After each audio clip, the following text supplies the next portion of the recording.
and leaving my ruts of sin. Friends may oppose me, foes may beset me, still will I enter in. I will hasten to Him, hasten so glad and free. Jesus, greatest, highest, I will come to the last verse. I am resolved and you will go with me. Come, friends, without delay. Come on! Taught by the Bible, led by the Spirit, we'll walk the heavenly way. I will hasten to Him, hasten so glad and free. Jesus, greatest, highest, I will come to Thee. Amen. Pwede na po kayo maupo. Ang awitin po namin ay Hallelujah Side. Hallelujah Side. Nung hindi pa po tayo Kristiyano, malungkot tayo. Pero nung nilagay tayo ng Panginoon sa pagiging Kristiyano, tayo laging nakakapagpuri sa Panginoon. Amen? The Hallelujah Side. Amen. Hello.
Amen. Ating pong special number ay siyempre ang ating poging-poging birthday celebrant. Tawagin po natin si Brother Julito Bactol. Amen.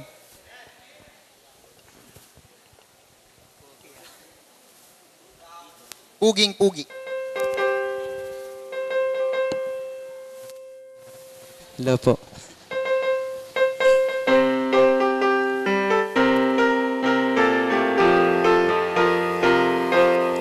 There've been many trials I faced since I started in this race. There've been times it seemed no hope was in sight. There've been times that the valleys seem so down, dark and cold. But my Lord has been with me each step of the way. It's been worth every mile. It's been worth every trial. It's been worth every valley that we crossed. It's been worth everything that we faced in His dear name. It will be worth it all when we see His face.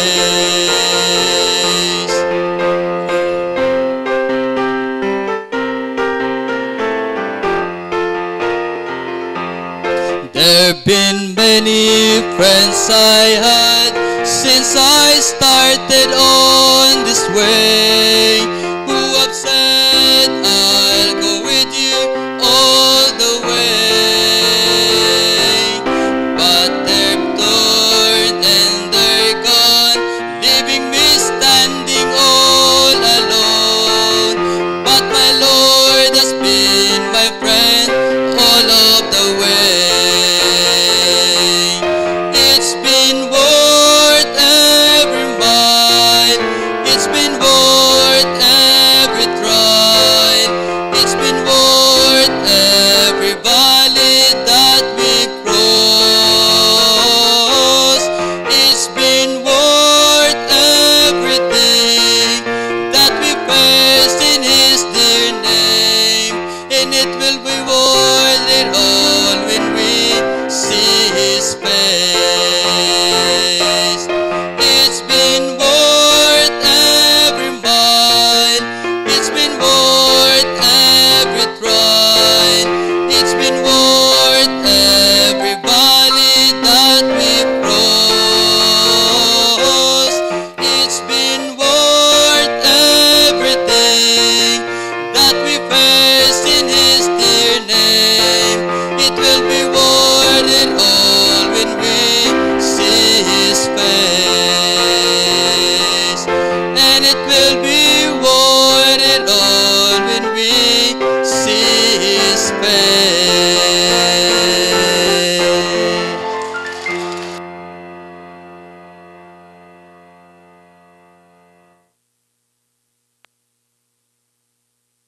Yan Ganda ng boses, no? Birthday na birthday eh. Ay, tawagin po natin ulit. Welcome po natin si Pastor Cornelio Dator para po sa ating preaching time. Amen. Amen. Thank you po.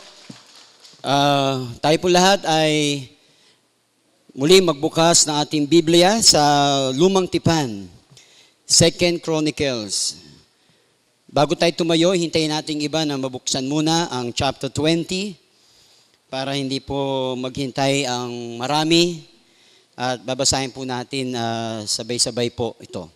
2 Chronicles chapter 20. Okay, so sa mga nakakita na, say loud amen. Ayan, marami na po. Okay, tayo po ay tumayo na po. At muli ako po ay nagpapasalamat sa apakalaking pribilehiyo na magamit ng Panginoon sa pangangaral ng kanyang salita. Sa 2 Chronicles chapter 20, okay, ito po ay hindi sa New Testament. Hindi po ito Corinthians, parang magkatunog, Old Testament, Chronicles, sa aklat ng mga taga-kronika. Okay, Chronicles means the matters of days. Yan po ang ibig sabihin yan. At tayo po ay bumasa po ng isang talata dito po sa verse number 20. 2 Chronicles chapter 20, verse number 20. Ayan. Okay, verse number 20, 2 Chronicles chapter 20, please. Basahin po natin all together. Begin.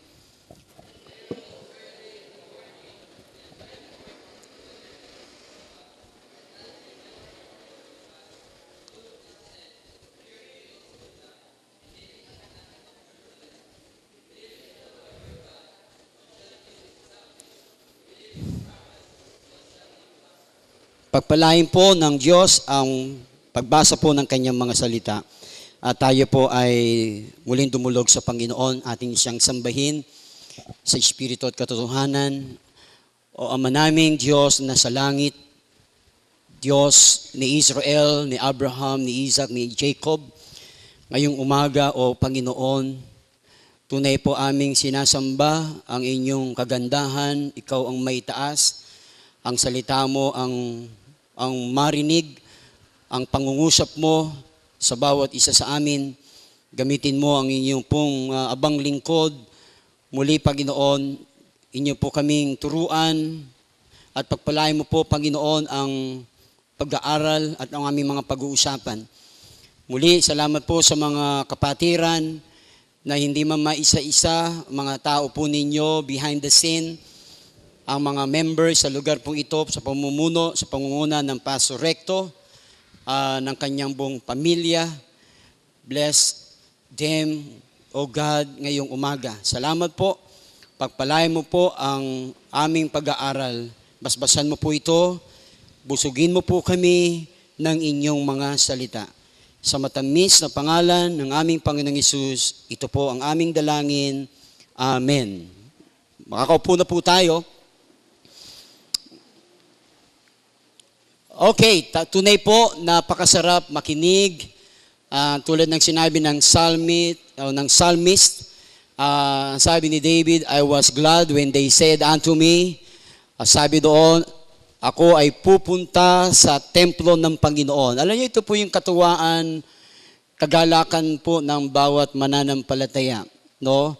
Tayo po ay mga tao ng Diyos, no? Para sa kanyang kalawalatian. At nawa ngayong umaga tayo lahat ay kasangkapanin po ng ating pong Panginoon. Bihirang-bihira po sa mga simbahan, talakayin po ang makasaysayang bansa ng Israel. At madalas gusto natin marinig yung mga practical preaching, messages, na kung saan ay simple, na gusto natin maging isang simple, na tukuyin kagad kung ano talaga yung gusto ng Panginoon sa atin. So bagamat ito pong pag-aaral na natin ay marahil sa marami ay hindi masyadong familiar o maaring sa mga old Christian, yung pong life of King Jehoshaphat o si Haring Jehoshaphat, na kung saan ayan po yung ating pag-aaralan. Napakaganda po, napakaisipin natin, early in the morning ay ating pong hanapin ang Panginoon. At yan po yung sinabi po doon sa ating ginamit na verse. Ako po ay nag-iisip right away kung ano po yung message para sa mga visitors po natin. But ginamit ko po yung verse number 20 ng chapter 20 ng 2 Chronicles. Sinasabi po doon, believe sa Panginoon, manampalataya ka sa Panginoon, ikaw ay matatatag, maniwala ka sa propeta ng Panginoon, ikaw ay sasagana. So, but this time, gusto ko pong kunin po yung inyo pong attention sa pag-aaral, pakikinig ng salita ng Panginoon. Doon po sa chapter 20 na ating pong binasa, dito natin kukunin ang ating pong pinakatema in verse number 3. verse number 3, 2 Chronicles chapter 20, and set himself to seek the Lord and proclaim a fast throughout all Judah. Set to seek the Lord. Yan po yung pinakatema po natin, set to seek the Lord. Hindi po tayo ay aabot ng 12 o'clock, but gusto ko lamang bigay po sa atin ngayong umaga ang 4 na puntos sa pag-aaral ng salita ng ating pong Panginoon. Una, ating pong tignan po dito, unang punto, set to seek the Lord. Number 1, preparing the people for praise. That is number 1, preparing the people for praise. Kung titingnan niyo po yung pinaka-background ng ating pong mensahe, set to seek the Lord. Inutusan ang hari na ihanda ang lahat ng bagay. Early in the morning, kung titingnan po natin sa buhay, sa araw-araw na ating buhay, madalas napapansin po natin laging routine. Paulit-ulit, bumabalik lang yung ating ginagawa every day. Mula sa umaga hanggang sa gabi. At ito po yung napapansin natin na parang routine na lang po yung mga bagay na ginagawa natin. But kung titignan po natin, na unang inihahanda ng Diyos ay yung ating puso. Okay? Tayo po ay matakot sa Panginoon. Fear the Lord. Ang sabi po doon, matapat, maging tapat sa Panginoon. At ang sabi po dito, at mahalin natin ng buong puso ang ating Panginoon.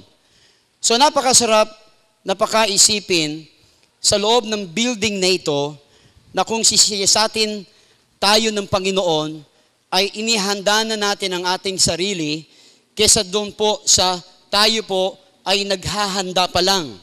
Noho, sa dami ng mga mensahe na ating narinig at pinagpapala na po tayo ng Panginoon, ay siguro handang-handa na ang puso natin sa pagtanggap ng salita ng Diyos.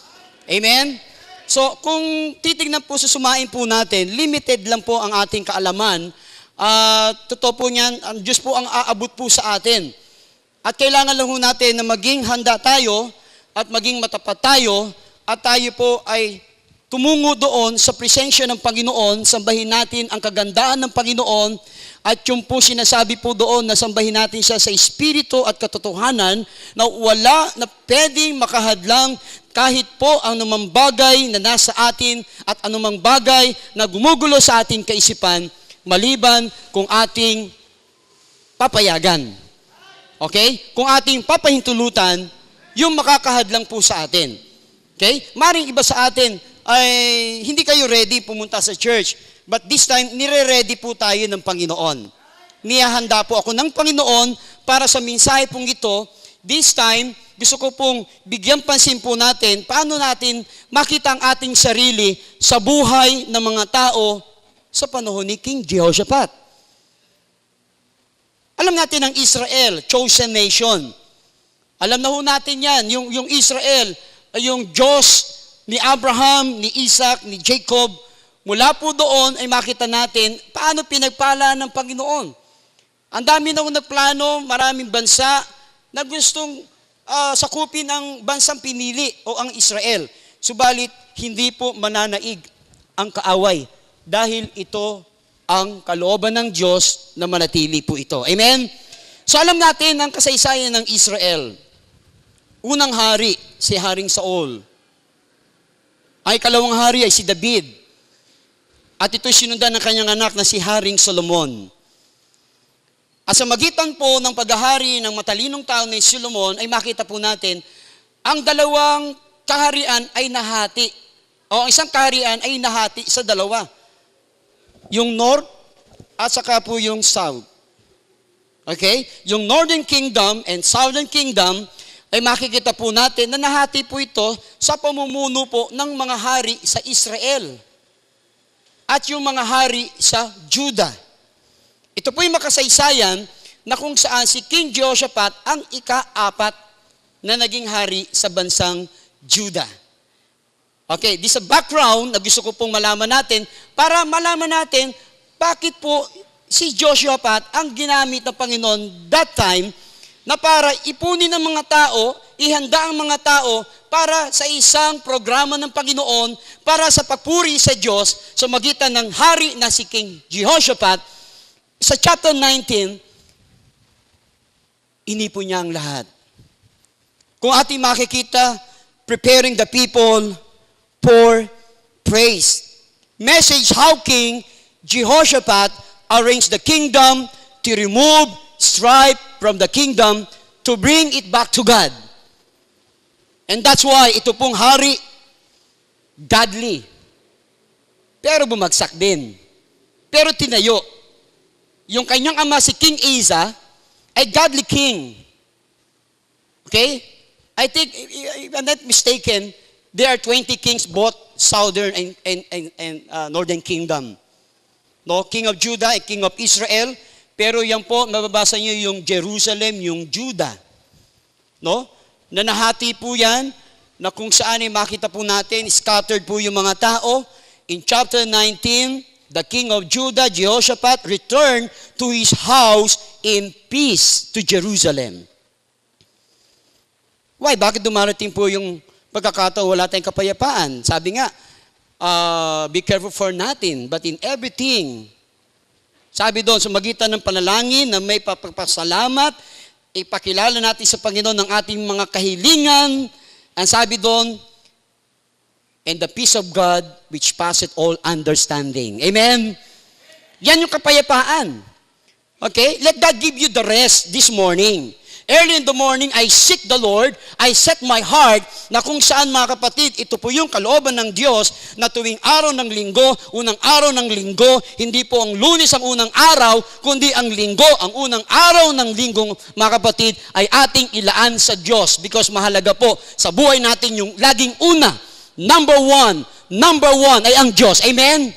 Number one ng Panginoon. Seek ye first the kingdom of God, and all these things shall be added unto you. And the Lord added. Una, bago po natin tipunin ng tao, kami mga leader, ginagawa muna namin siya sa atin ang aming sarili sa Panginoon. Ang totoo po niya, lagi po may pagsisiyasat, may paghahanda, na tulad po sinabi po dito, he or the king of Judah returned to his house in peace. Ano sabi sa kanya? Gugustuhin mo ba ang masamang mananaig o ang manaig at ang mabuti ay hindi makita kundi po yung masama? But this time, nagpasya ang hari na sinabi niya dito, mga kapatid, na uunahin ko ang Panginoon. And Jehoshaphat dwelt at Jerusalem. In chapter 19, verse number 20, and he went out again through the people from Beersheba to Mount Ephraim and brought them back unto the Lord God of their fathers. He set judges. Tingnan niyo, he set judges in the land. Anong sabi niya? Take heed what you do, for you judge not for man, but for the Lord. Kaya sinasabi rito, magmahalan tayo mga magkapatid sa Panginoon. Huwag tayo titingin sa kahinaan ng iba. Okay, amen? Baka yung ating po tinitignan ay hindi po yung ating kahinaan at titignan yung ibang kahinaan at yung nakaturong isa sa atin ay tatlo. Ang sabi po doon, tignan natin, ang Diyos ay hindi po ganoon. Anong sabi ng Panginoon dito? Take it and do it. For there is no iniquity with the Lord our God, no respect of person, nor taking of gifts. And not only judges, he said of the Levites. He said the priests. He said the little ones. Ang sabi doon, even yung mga anak, maging mga asawang babae, at yung mga tao doon sa Judah at doon po sa inhabitants, preparing the people for praise. How we praise God first before asking for help. Alam nyo, ang lahat ng bagay na ito, kahit po yung bagay na nawala sa atin, darating na lang at hindi naman natin hiningi pero binigay ng Panginoon. Amen? So he charged them. Okay? Preach them. Remember, yung kalooban ng Diyos ang ating hingin ngayong umaga, hindi po yung gusto natin, Lord, give me. Lord, please grant my prayer. But sabihin natin, Panginoon, ano ang gusto mo para sa akin ngayong umaga? Huwag ko natin hanapin yung gusto natin, kundi hanapin natin yung magbibigay, walang iba, kundi ang Diyos. Preparing the people for praise. Pamilya po pinag-uusapan. You, brother, sister, family po natin, dali natin sa Panginoon. Amen? Huwag natin hayaan sila. Ayaw kasi nila eh.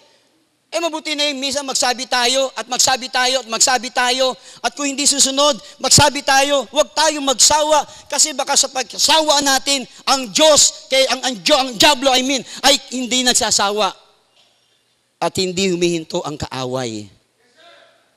Ang masarap po makita sa ating church, family. Family. Kung walang revival sa family, walang revival sa ating bansa. Tandaan po natin, kung walang revival sa home, walang revival sa church. Bakit hindi kumpleto? Dahil magulo ang isang pamilya. Mas marami hong problema, mas maraming gulo, mas marami pong bagay na kung saan ipunin natin mga tatay. Ating sikapin ng ating buong pamilya, kabila na ating mga busy schedule, puan natin ipunin at magsama-sama.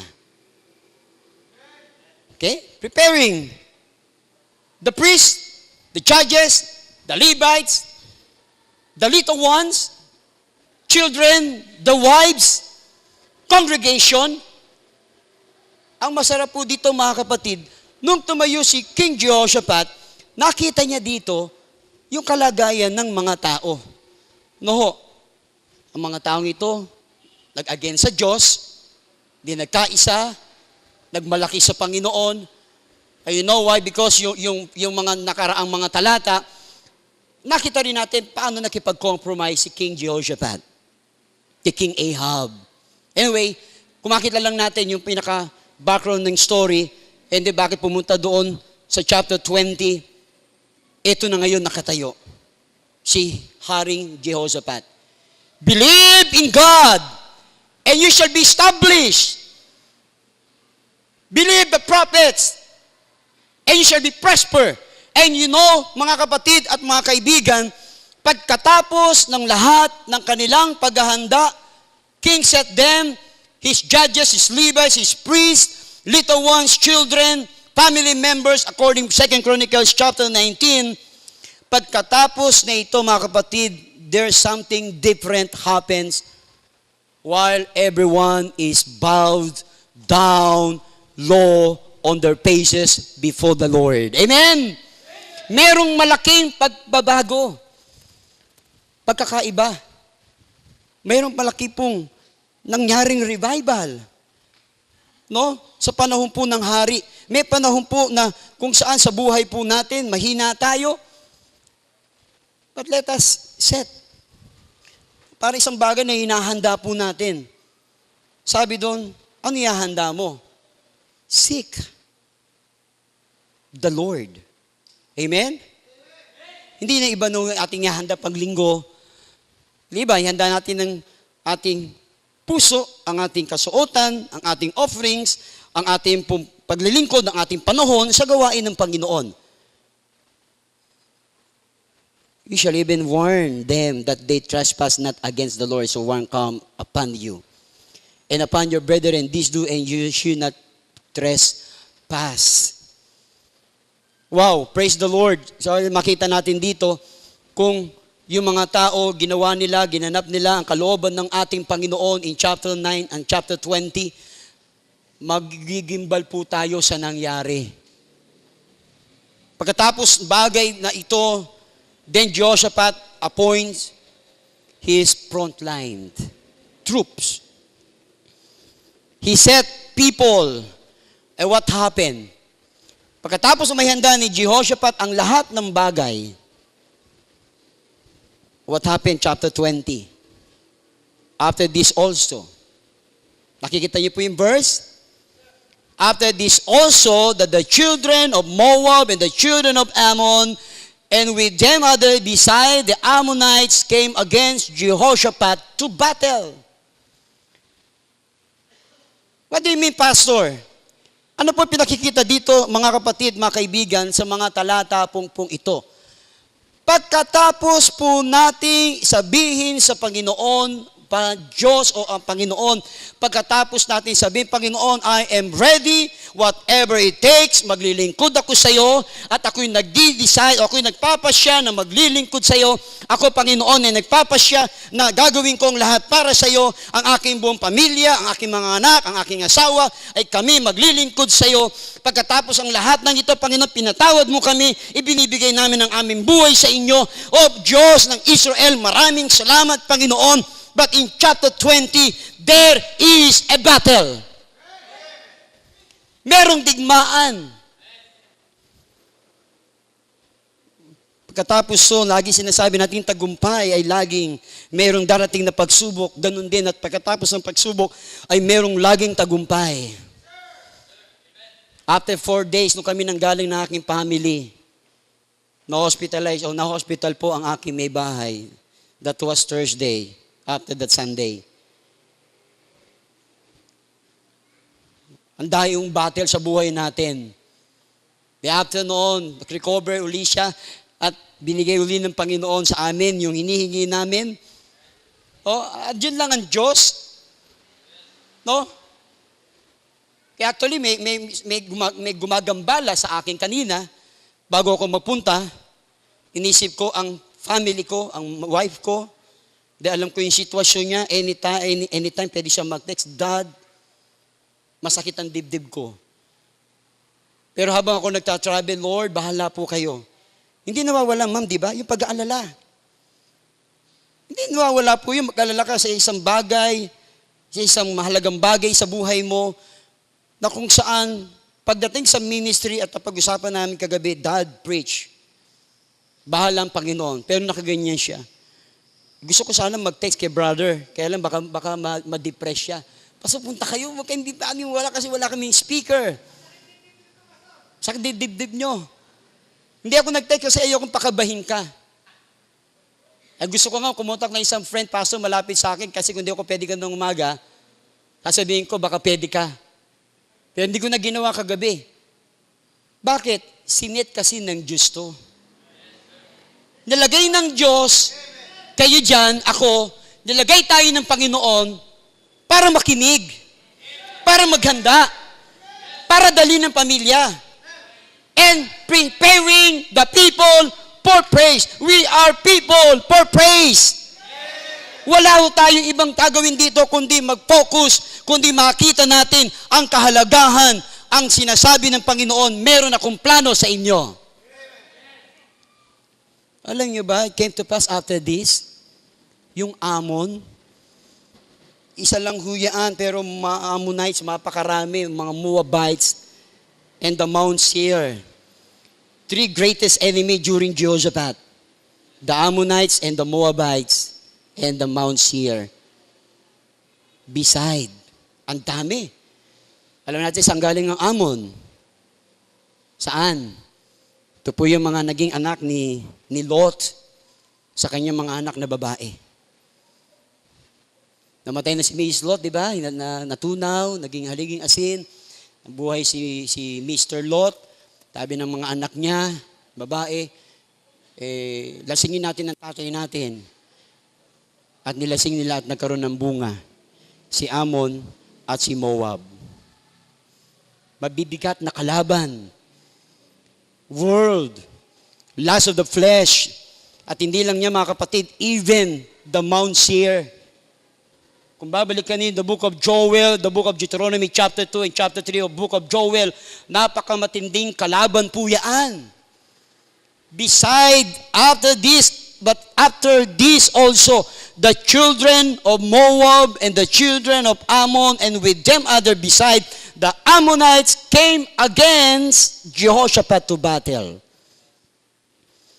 Pagkatapos ng ating pagkapasya, pagkatapos tayo uuwi, at nag-forward tayo, nanalangin po tayo, may bagyong darating. Alam niyo, lagi ko sinasabi, kayo pong mga nagpapabaptize o kayo magpapabautismo, tandaan natin, hindi po mabigat ang battle before baptism. Ang mabigat yung after baptism, yun ang mabigat na battle. You know why in Matthew chapter 3, binaptize ang Panginoong Jesus? In Matthew chapter 4, tinukso ang Panginoong Jesus. Kaya dito, tignan natin, ating hawakan ang pangako ng ating Panginoon. Ang masarap at mahalaga, mayroon pong napakalaking revival, mga nangyari sa buhay ng hari kasama ng mga anak ng Diyos, even little ones. Hindi natin binabaliwala ang mga bata. Kahit yan, anong mangyari, anak ng Diyos, dadali natin ang mga anak, ang mga bata sa gawain ng Panginoon. Mga bunga, mga nakaupo, mga kayo nandiyan, kayo bunga ng Sunday School. Tama? Bunga ako ng Sunday School. Grade 5, ako yung nag-start sa Baptist sa Sunday School. No? Hindi nagsawa ang mama, papa ko na dalhin kami sa church. Amen? Kahit kami po, umaga, gaganyan kami, gising. Ang tatay ko, plansya ng mga damit po namin. At siya po yung nag-aasikaso para kami mga anak ay madala sa simbahan. Napakasarap ng mga tatay na ganon. Di ba? Sarap mga nanay na naghahanda every Sunday. O anak, bago tayo punta ng church, ito, magbe-breakfast tayo. And then, prepare your hearts. Magwo-worship tayo sa Panginoon. Alam natin, yan ang kailangan. Hindi dahil tayo may pangangailangan, kundi yan ang kailangan. Sumamba sa Panginoon. Ito yung unang ginawa ni King Jehoshaphat. Preparing the people for praise. But number 2, makita natin dito, protecting the people. For pleading for help. Protecting the people. And what happened? Ang sabi po dito, there came sound that told Jehoshaphat saying, there cometh a great multitude. Sa Bible, yung multitude more than 5,000. But listen this, napakarami po nito, nung sinabi against thee, from beyond the sea on this side, Syria, and behold, they Hazazon Tamar, which is En-Gedi. And the king feared. Takot siya, mga kapatid, and set himself. Why? Sometimes, pag tayo may pangamba, paano ginagawa natin? Di ba? Sino nang hinahanap natin? Bombay. Natawa kayo. Totoo kasi, di ba? Hindi naman kayo yun, ha? Dahil tumawa kayo. Bakit? Pag mabigat ng problema natin, seek tayo ng advice sa iba. Naliligaw tayo. Di ba? Yung sinasabi ko kanina, kung ikaw ay laging nandoon, ikaw yung karabaw, hawak-hawak ka ng pastor mo, na kahit anong sabihin niya, susunod ka. Isang araw sasabihin mo, bleh. Ikaw gala ka ng gala, kung saan sa ka napupunta, iniinggit mo ako, bleh. Eto ngayon ako. Dahil sumunod ako sa salita ng Diyos, nandito pa rin ako. Eto ngayon, etong buhay ko. Alam niyo, marami yung mga tao, dahil sa kanilang tagumpay, hindi dahil meron sila, hindi dahil meron sila ng mga bagay nito, kundi meron silang Panginoon. Natatakot sila sa Diyos. Faithfully. Sabi doon, buong puso. Di ba? Yung kingdom, hindi pa man natatapos after ng battle, merong repentance, and then again, meron na naman battle, at hindi lang yan, napakatinding battle. But andun yung protection, ang Panginoon, but Jehoshaphat feared and set himself to seek the Lord and proclaim a fast throughout all Judah. And Judah gathered themselves together to ask help of the Lord. Yun napakagandang simple. Even out of all the cities of Judah, they came to seek the Lord. Amen?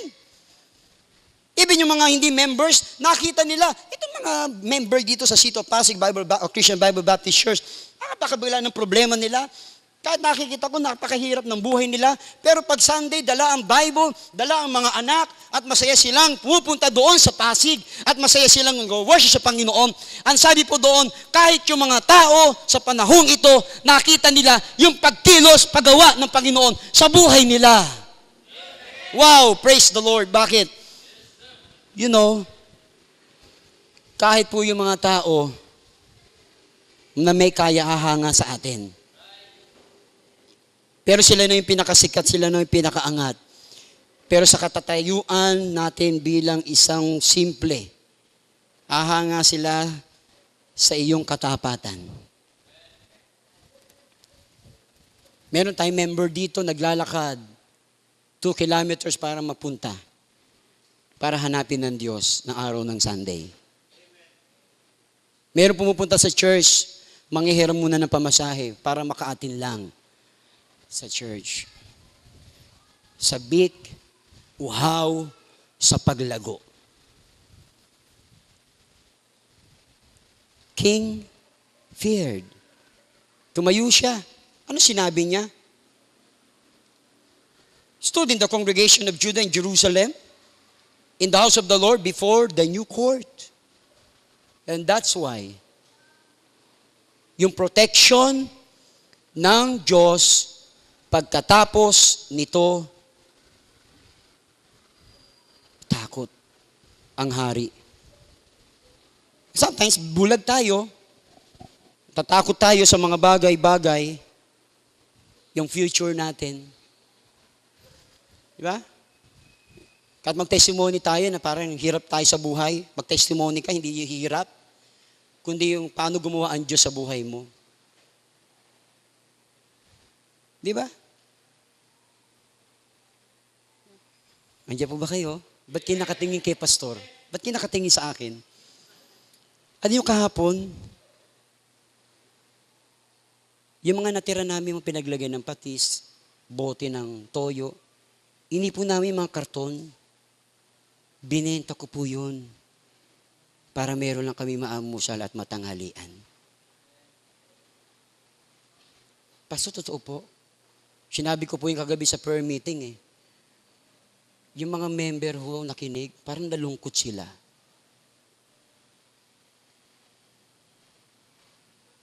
Kahapon pumunta ko kami ng dialysis, ang pera ho namin dala, 70 pesos.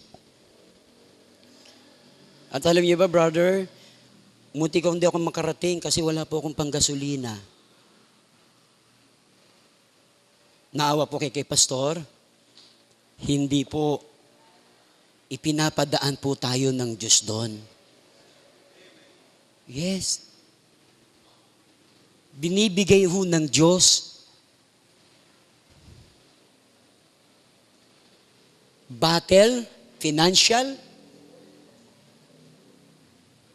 Wala kang maipon, pero natututo ka pa rin magbigay kahit wala ka na. Financial battle. Pag dinagdagan pa yun ng physical illness battle, napakatindi. Yung mga tao may sakit, may emosyon. How to handle. Kaya sabi ko nga, siguro, pinatatag talaga ako ng Panginoon sa aking paglilingkod since 1985. And my wife, 1983, nasa service na ng Panginoon. Pero hindi alam ng iba. But first one, sinet namin ang puso namin sa Diyos. Hindi kami nagtanong, pwedeng mag-inquire. Pwede mo sabihin, Lord, ano bang kalooban mo? Pwede mo sabihin, Lord, why? Diba? Why? Pero gumawa ang Diyos ng miracle kagabi. Kaya ako nakarating. Diba? May pagkain pa yung aming speaker. May lagi pa yung aming speaker. At may pagkain pa ang aking family. Kumisan mga kapatid, huwag ko tayong titingin doon sa kakaawa naman. Hindi, ang tignan natin yung goodness ng Diyos. Hanggat hindi mo naranasan ang kawalan at ang mabigat na problema, huwag mo sasabihin, kaya mo yan. Huwag. As long na kaya po natin, mga problema nga daan niya, sabihin mo, kapatid, sabihin mo sa kanya, alam mo, gato ginawa ko, baka pwede rin gawin mo, may biyaya ang Diyos sa'yo. Kasi pag sinabi mo, kapatid, maglingkod ka lang, pagpapalain ka, nung naglingkod, hindi naman pinagpala, ano sasabihin niya? Sabi mo di ngayon, sinungaling pa ang Diyos. Yung po kalagayan, mga kapatid, yung goodness ng Panginoon, yung greatness ng Panginoon, and Jehoshaphat feared, but stood in the congregation. He set judges, Levites, little ones, wives. Dumating yung battle. Hanggang pagising ni Sister Raquel, Dad, nahihilo ako. Pero nakangiti yun, Dad, nahihilo ako. Sabi ko, naku, patay si Brother Derek. Baka siya ang mag-preach mamaya. Sabi ko, Mami, tayo ka. You get healed. Tayo. Ay, Dad, nahihilo ako, umupo. Aalis na ako. Kabiro ko. Mami ha, bukas na ako uuwi. Haya. Naman, Dad, basta umuwi ka mamaya. Kaya tumawag ako bago mag 9 o'clock. Kamusta ka? Eto, Dad, malakas ako. Salamat sa Panginoon. Nakakapagtaka, Brad, pag linggo pa siya lumalakas talaga. Mas malakas siya pag-araw ng Sunday. He played piano. Nagtuturo sa Sunday school ng mga young people, ladies. Ganun po siya. Pero mas malakas po, strong pa si Lola ngayon, kasi nakakalagad siya Nakakatuwa isipin, ano kaya pwede makahadlang sa'yo sa ganitong pagkakataon? Protecting the people. Jehoshaphat feared. He stood in the congregation Israel in the house of the Lord before the new court and said, O Lord God, our fathers, art thou God in heaven, and rulest thou, or not thou, over all the kingdoms of the heathen, and in thine hand is turned not power and might, so that none is able to withstand thee? Art thou our God? Mga kapatid, makita natin dito yung protection ng Panginoon. Ang mga Moabites and Ammonites, the Mount Seir, nag-aabang po sila to battle ng mga anak ng Diyos. But listen, we have enemies in this world, the lust of the flesh, and the lust of the pride, or the lust of the eyes, and the pride of life. Moab, Ammon, and the Mount Seir. Anong kaaway natin? Lust of the eyes. Yan ang madalas. Nakikita. Sinabi natin kanina, ganda naman ito, kunin. That is the lust of the flesh. Nangyari kay Eva, o kay Adan at Eva, nagmalaki ba sila? Tinahin niyo ba yung bunga, sabi ng Panginoon? Panginoon, kasi itong binigay mo sa akin na babae. That is a pride. Pride. The greatest enemy ng isang mananampalataya.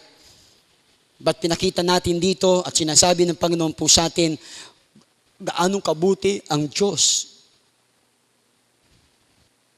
When evil cometh upon us, as the sword, judgment, of pestilence, of famine, we stand before this house and in thy presence.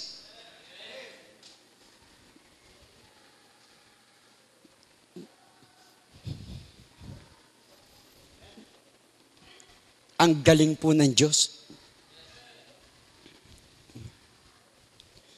Kaya ba nila? Hindi. Ano ginawa nila? Nag-pray sila. Pursuing the people.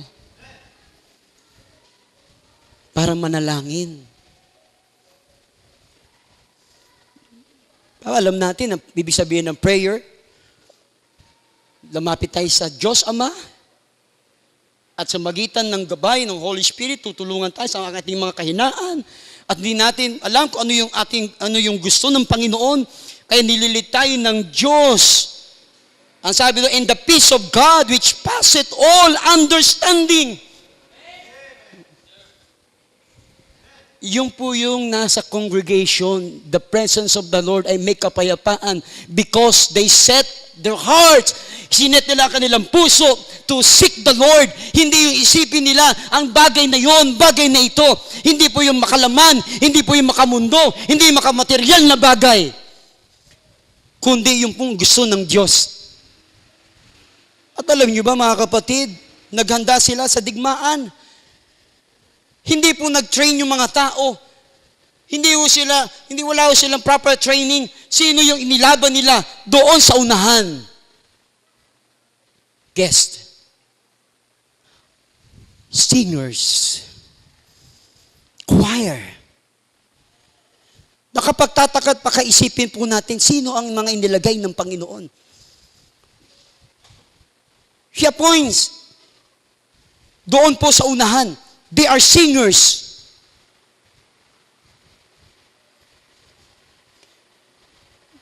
Ang mga prayers po natin, mga kapatid, ayun po yung makita natin. Sabi doon, set his face. Jehoshaphat turned his attention. Bakit po dumarating po yun? Para tayo linisin, ayusin, patatagin.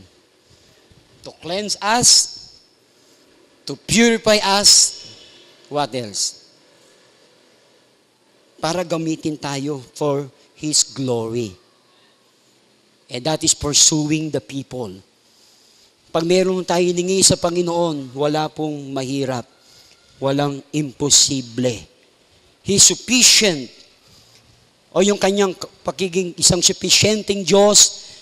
Kaya po yung prayer ni Apostle Paul, 3 beses akong manalangin na alisin ng Diyos yung aking tinik sa laman. He prayed 3 times a week, 3 times a day. Pero hindi po inalis ng Diyos. Ano nakita natin sinabi ni Pablo? Sa 2 Corinthians chapter 12, but my God, o by grace, yung grace ng Panginoon, sufficiente. Amen? Sufficiente ang biyaya ng ating Diyos. Yung nasa frontline, yun po yung mga singers, mga umaawit. Bakit ito mga kapatid? Kasi ang pag-awit ko sa Panginoon, tatanggal ng mga stress mo, toxic sa katawan mo, yung mga iniisip mo. Yan po yung kapangyarihan ng mga awitin. Alam natin, ang musika ay pangalawa sa salita ng Diyos. When you sing, para ka nagpipreach. Wala nga lang pong tono yung aming mensahe. Pero kayo, yung mensahe ng awit, nilagyan ng tono ng Panginoon.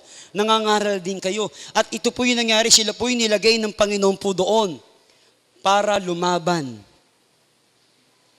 Alam niyo sa church, kung sino pa ho yung soul winners, sila rin yung choir members.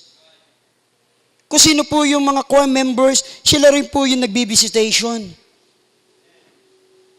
Then, tingnan natin dito yung pananaw. Yung pong gusto ng Panginoon po sa atin. Ako bilang Kristiyano, itong mga kapatid ko ay merong digmaan, ako ay may digmaan. So, ito yung pinakikita ng Diyos. Sama-sama po tayo. Because sabi ng Biblia, sabi ng Diyos, ako ang makikipaglaban para sa inyo. Thus saith the Lord unto you, be not afraid, nor dismayed by reason of this great multitude, for the battle is not yours, but God's.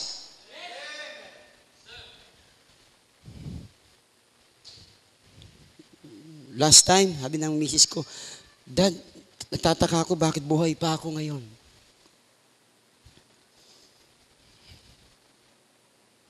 Nag-isip din ako eh. Pero sumagot ng Panginoon.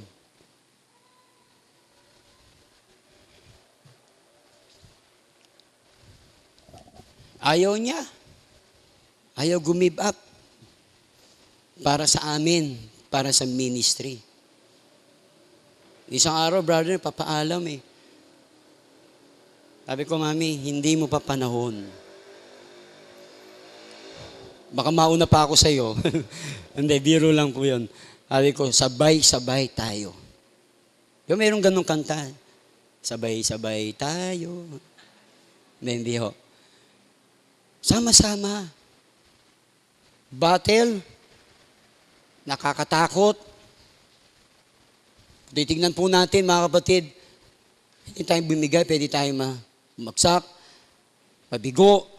But tomorrow, go you down against them. Oh, wow. Amen? Tomorrow! Lagi mayroong biyaya ang Diyos. Kaya sabi nga, sa gabi, umiiyak ka. Sabi ng psalmist, but joy comes in the morning. Di mo alam, ano pa mayroong bukas? But Proverbs 27:1, huwag mo ipaghambog ang bukas sapagkat di mo nang nalalaman. James chapter 4:17. Huwag kang mag-isip ng gagawin mo at plano mo lamang sa buhay mo. Ba't isipin mo kung makakabalik ka pa o makakapunta ka. Pagkat ang buhay natin ay parang singaw. Ngayon nandiyan, mamaya wala na. Set yourselves, ano sinunod? Stand you still. Amen? Madalas natin mabasa si Joshua 1. Be strong in the Lord. Ephesians chapter 6 verse number 10 and 11. Stand in the Lord. At sinabi po dito, stand you still and see the salvation of the Lord with you, O Judah and Israel. Fear not, nor be dismayed. Tomorrow, go out against them, for the Lord be with you. Ang Diyos sumunod. Doon sa gusto natin. Hindi dahil po tayo po kaya natin pasunurin ng Diyos. Dahil ang Diyos gagawin niya yung gusto mo. Basta kalooban niya. Ang digmaan, ang pangangailangan, ang karamdaman, ang kawalan, ang kahinaan. Lahat ng ito problema sa bahay. Laging mayroong sagot ang Panginoon. He bowed his head with his face to ground, and all Judah and the inhabitants of Jerusalem fell before the Lord, worshiping the Lord. And all the people, inisa-isap niya verse number 19, and they rose early in the morning and went forth into the wilderness of Tekoa. And as they went forth, Jehoshaphat stood and said, hear me, O Judah and the inhabitants of Jerusalem, believe in the Lord your God. Naniniwala ba kayo sa Panginoon? Yes. Sabi doon, matatatag kayo. Naniniwala ba kayo sa salita ng Diyos, the prophets, salita ng Panginoon, kayo ay sasagana. Kayo po mga bisita, hindi niyo pa tinatanggap si Jesus. Ang sabi doon, believe on the Lord Jesus Christ, and thou shalt be saved, and thine house. John 3:16. Binigay niya ang kanyang bugtong na anak, Jesus Christ. Memorize po ninyo lahat, di ba? That He gave His only begotten Son, that whosoever believeth on Him should not perish, but have everlasting life. John 3:36. Ang wala kay Kristo, hinatulan na. Ngunit ang sumasampalataya, Romans 8:1, ay wala na sa paghatol. Believe. May isang Diyos sa langit. 2020. What is idea? 2 Chronicles 20:20. 2020. Vision. That is perfect vision. Hindi malabo mata mo. Di tulad ko, 175, 200. But 2020, kitang-kita mo. May isang bata nagpapalipad ng kahit ng saranggola. Habang lumalakas ang hangin, nai-enjoy niya ang paglipad ng saranggola. Nilalarga niya. What's the right word? Larga. Yung sinulid. Tumataas po. Habang tumataas po, gumaganda po. Mas bumibigat. Hanggang takpan na ng ulap. Wala na siyang makita. Pero ano yung pananampalataya? ang pananampalataya niya, kahit hindi niya nakikita, nandun pa yun sa ranggola niya. And that is heaven. Hindi mo nakikita ang heaven, but the Bible says, ang heaven ay para sa iyo. Huwag mang baka sakali, Pastor religyoso ako, Pastor palasimba ako, no. Ang sabi ng Biblia, inisa-isa niya ang mga kasalanan at wala tayong ligtas doon sa isang kasalanan. Tayo sinungaling. Ang ating patutunguhan ay sa dagat-dagatang apoy. John 8:44, kayo sa inyong amang diablo, ang nais ng amang inyong nais gawin, siya'y mamamatay at sinungaling. But John 1:12, but as many as received Him, to them gave He power to become the sons of God. Even to them, sabi doon, believe it on His name. Believe. At ikaw ay matatatag. At ngayong Kristiyano ka na. Pagkatapos tanggapin si Kristo, ang sabi doon, you rooted and grounded in love. Kitang-kita ho natin ang biyaya ng Diyos. 2020, paano gumawa ang Panginoon hindi lamang sa mga Israelita, kundi mismo doon sa hari na si King Jehoshaphat. At nabasa po natin mabuti dito mga kapatid, ang Diyos, sabi po doon, kung mananampalataya ka, tatatag ka, kung sasampalataya ka sa propeta, ay sasagana ka. And when he had consulted with the people, ang sabi po doon, he appointed singers the Lord and should praise the beauty of holiness.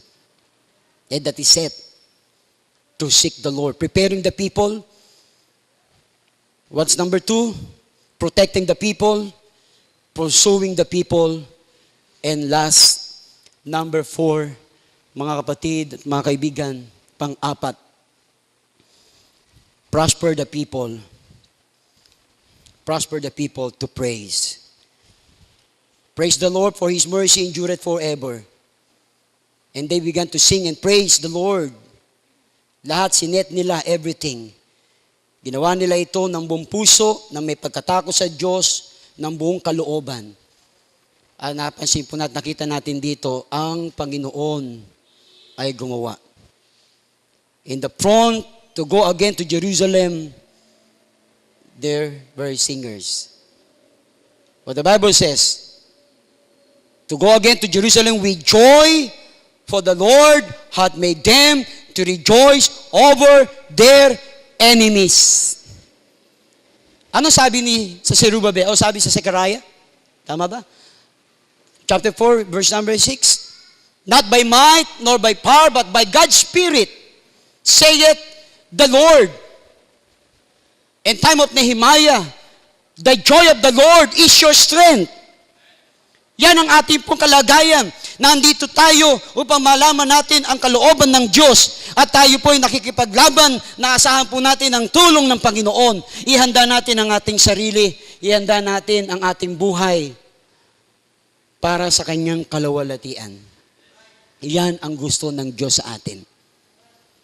Mga kapatid, maunid, nakita natin dito, hindi lang, wag na po natin, bigyan po, magdumaing tayo sa Diyos, magreklamo tayo sa Panginoon. Lord, wala, Panginoon, ang hirap.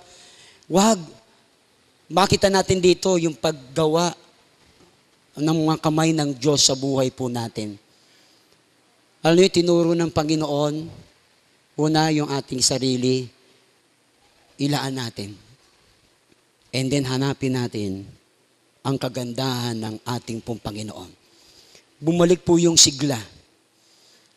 Maybe this your last attend. I don't know. Mari sa isip mo, magbabackslide ka, o maybe ito yung muli kang nakabalik sa church, na magulong isip mo, gusto mo maglingkod muli sa Panginoon, pero ang dami problema, hindi mo alam anong solusyon. Maring dito, sa time na to, kinausap ka ng Panginoon, meron kang desisyon na gagawin na parang hindi mo kayang magpasya dahil magulong isip mo. Meron isang bagay na gumugulo sa isip mo na pag-uwi mo, na ano nang gagawin ko, pastor? Meron siguro panahon, sandali, na nandito ka, ang pag-uwi mo, awayin ka ng pamilya mo. Meron siguro panahon, maaaring bukas, sigurin mo, napakarami mabayari sa buhay mo, na hindi mo alam ang gagawin mo. But sinasabi ng Panginoon, anumang battle, maybe Ammonites, maybe Moabites, and the Mount Seir. But tandaan natin, ang Diyos ang kasama po natin. Amen? Purihin ng Panginoon ngayong umaga. Mabuti po ang ating Diyos. At hindi po siya nagpabaya sa atin. Tayong lahat ay tumayo at tayo'y magpasalamat sa Panginoon. Nalaman po natin ngayong umaga ang kalooban ng Diyos. Mayroon pang mga tao na mga pangyayari sa buhay natin na minsan hindi natin maunawaan. Minsan may pagkakataon sa buhay natin na parang gusto nating, niisip natin na gumibap tayo. But nandito po yung presence ng Panginoon. O Ama naming Diyos na dakila at makapangyarihan sa lahat, lubos po kaming nagpupuri at nagpapasalamat. Mangusap po kayo sa puso ng bawat isa. Narito po kami, Panginoon. Kayong nakakaalam anumang mga dahilan, anumang mga panalangin ng aking mga kapatid. Pagsalamang ang tiyak po namin, Panginoon, hindi mo kami iiwan at di mo kami pababayaan. Salamat, Panginoon, dahil kayo'y tatayo para sa amin at makikita namin ang iyong pagliligtas. Napakalinaw kung kami po ay sasampalataya, kung kami susunod sa iyong salita, makikita po namin, Panginoon, ang iyong paggawa. Dito po sa tabernacle, sa gitna, na kung saan ay nagtitipon ng iyong mga anak. O dakilang Diyos, ang iyong kalawalatian sa aming kalagitnaan ay patuloy na manatili at ang pagkilos at pangungusap mo sa aming mga puso. O Ama, salamat po. Pagpalayan mo po kami. Habang mata po natin ay nakapikit, habang ang ulo'y nakayuko.